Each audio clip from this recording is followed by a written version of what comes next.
తెలంగాణ రాష్ట్రంలో షెయి సర్కారు ఏలుబడి ఎట్లున్నదంటే పేరుకే ప్రజాప్రభుత్వం తప్పితే ప్రజలకు పనికొచ్చే పనులు చేసుడైతే లేదట. అగో ఇప్పుడు ఈ ముచ్చట ఎవలన్నరే బాలన్న అంటారా? ఎవలో కాదు, తెలంగాణ జాగృతి పెబ్బ కల్వగుట్ల కవిత అలియస్ దేవనపల్లి కవిత మేడము. ఇంతకు ఏడన్నదే ఏం కథనే బాలన్న అంటారా? ఇక చెప్తాపాండ్రి. అమ్మా కేసీఆర్ సార్ గౌరాల బిడ్డే కవిత మేడము ఇక సురువు చెయ్యండ్రి. రాష్ట్రంలో ఒక పక్క ఆర్టీసీ సమ్మె, ఇంకొక పక్క నీటి ఎద్దడి, ఇంకొక పక్క పవర్ కట్స్, ఇంకొక పక్క ఫీ రియంబర్స్మెంట్ రాక ఆల్మోస్ట్ మొత్తం అకాడమిక్ ఇయర్ అయిపోయిన తర్వాత కూడా ఇబ్బంది పడుతున్నటువంటి ఇనరా కల్వకుంట్ల కవిత మేడం ఏమంటుందో ఇంకా మస్తుగానే అన్నది మొత్తం ముచ్చటి నుండి. ఇంకొక పక్క మక్కలు వచ్చినాయి, అవి కొనేటోడు దిక్కులేడు, కొనుగోలు కేంద్రాలు ఎక్కడ ఓపెన్ చేస్తలేరు, ఆడపిల్లలకి ఇస్తా అన్న 2,500 రూపాయలు ఇంతవరకు దిక్కులేదు.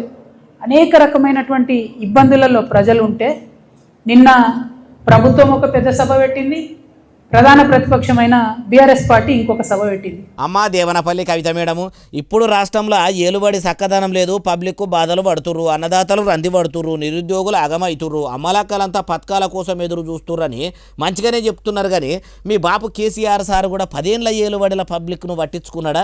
మీరు బీఆర్ఎస్ పార్టీలు ఉన్నప్పుడు పబ్లిక్ను ఎవరినన్నా మీరన్నా పట్టించుకున్నారా మేడము? ఇవాళ కొత్త పార్టీ పెట్టబోతున్నారు కాబట్టి పార్టీ ప్రచారం ఎంచుకునేందుకు ఇప్పుడు పబ్లిక్ కోసం తిప్పలు పడ్డట్టు మంచిగానే యాక్టింగ్ చేస్తున్నారు. కానీ ప్రజలు కూడా మిమ్మల్ని నమ్మే రోజులు పోయినాయి. ఎందుకంటే మీరు అందితే జుట్టు అందకుంటే కాళ్ళు పట్టుకునే బాపతి కాబట్టి అంటుర్రు ఈ ముచ్చటిన్నోళ్ళు.